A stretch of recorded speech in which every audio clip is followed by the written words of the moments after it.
After a couple of years in this game, I barely discovered the wheel and the fire, precisely the better Tissot PRX and the better Casio. And I bet as I missed and ignored this piece for so long, a lot of people might have missed it as well. So I'm introducing you to the spectacular $120, the Casio Edifice EFR-S108.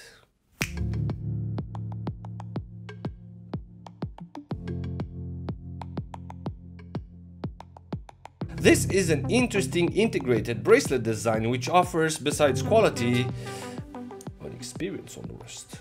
Yeah, I'm playing with big words, but this is actually a watch that combines very well the elegance of a formal watch with a sport watch design, due to the solid specs and materials. So I'm not sure if this model was welcomed on YouTube, maybe Watchfinder missed it, but I guarantee that a lot of people ignored it. And I don't even know how this slipped through the wristwatches trends, as a lot of people consider this watch as the real Casio and not the GAGM series. So have I lost my mind? I'm getting excited for a $100 watch?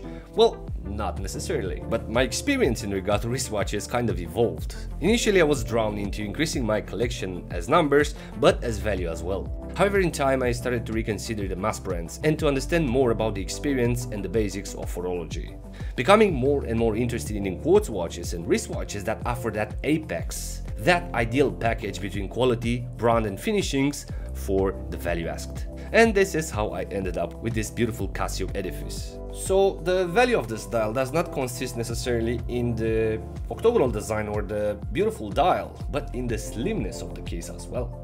So I don't understand why modders didn't build on top of this model, because it has such a big potential, especially by offering rubbers or leather straps for it.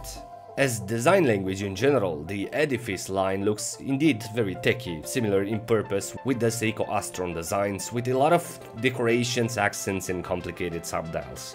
But this Genta-esque design, combined with the vertical texture, the simplicity of the dial and the slimness of the case, really provides a playful experience on the wrist.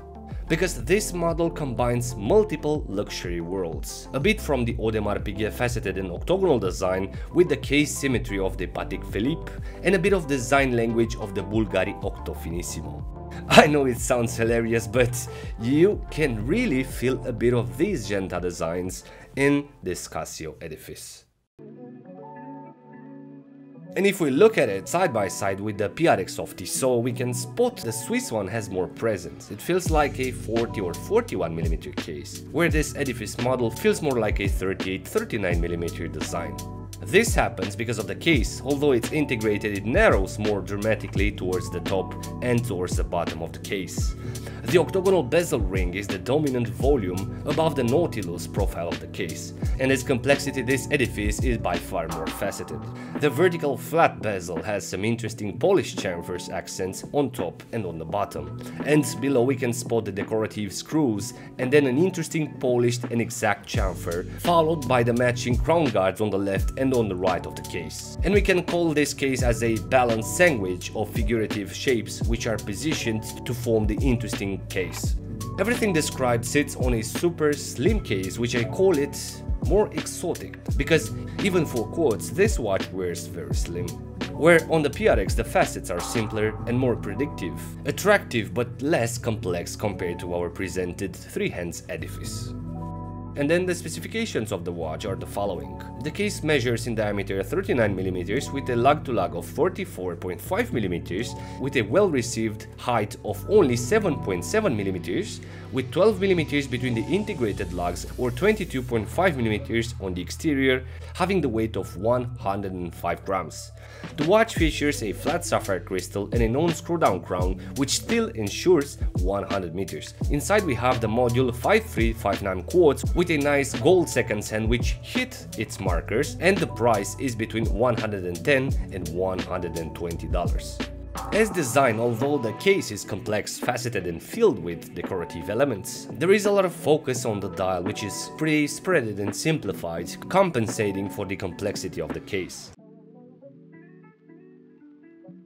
The story of the dial starts with the octagonal vertical brush, which communicates with the dark gray vertical pattern of the dial, which reminds me of the Tissot PRX Mint. The surface is contrasted by the faceted metallic markers, which surprisingly have wider lumed surfaces, where sadly the incandescence of the green lume does not exceed as the lumed areas placed on the hands. But interesting to spot the motif of the watch. The hands of the Casio are covered on white paint or the superior part, where the bottom is highly polished and faceted. The reason must be for legibility purposes and practicality. The signature of the brand feels a bit oversized for the dial diameter, but it feels pretty much part of the design composition of the watch. It works. And then what do I love are the gold and yellow accents that makes the watch a bit more playful and elegant in the same time. And then we have a small yellow highlight on the sapphire label, which in my view works as composition, but the sapphire label should have been replaced with something else. All in all, I'm super excited for the dial and for the case, and I would rate it with an A+. However, the bracelet is from another movie. Sadly, it feels that the watch head is from an actual sci-fi movie, where the bracelet is from an old western movie. And it's hilarious how big is the difference between the lug tips and the first links of the bracelet. Don't get me wrong, the bracelet and the quality for this price point is pretty much okay. It's just a mismatch between the beautiful case design and the rounded links of the bracelet. The rest is decent. The clasp is stamped with the Edifice branding, with push buttons on the clasp having 3 micro adjustment points. However, I do like the crown design. I like the concentric engravings from the crown surface and the way it combines with the logo. So we can conclude that, as design and specs, this Casio Edifice is a better PRX, judging from the quality versus the price asked. But because of the poor mismatch of the bracelet, the PRX still offers a better and a complete package. So from my perspective, the Edifice is better, but not as scalable as the PRX or the Casio Oak. If this model would receive a slight improvement on the bracelet finishing to match the case, but also to propose new color dials like turquoise, yellow, red or green, as they did with the fluted Casio, but keep the same price range, I think this will break the market and insta decrease the demand on Casios or PRXs, because this platform really offers enormous potential. And as expected from the comfort perspective, this Edifice is spot on. The watch lays down on the wrist surface, offering a flat and a discreet appearance. On wrist row, the accents captured by the case and the brush dial are exceptional. And yes, I will repeat it once again, I find this as a really great experience on the wrists. However, I would love to see strap options for this model. So if you know aftermarket strap options for this one, please let me know in the comments below. So, hope you enjoyed this video, and as usual, if you're new around, please consider subscribing for future episodes. Thank you very much, thanks for watching, and until next time, be brave, stay safe.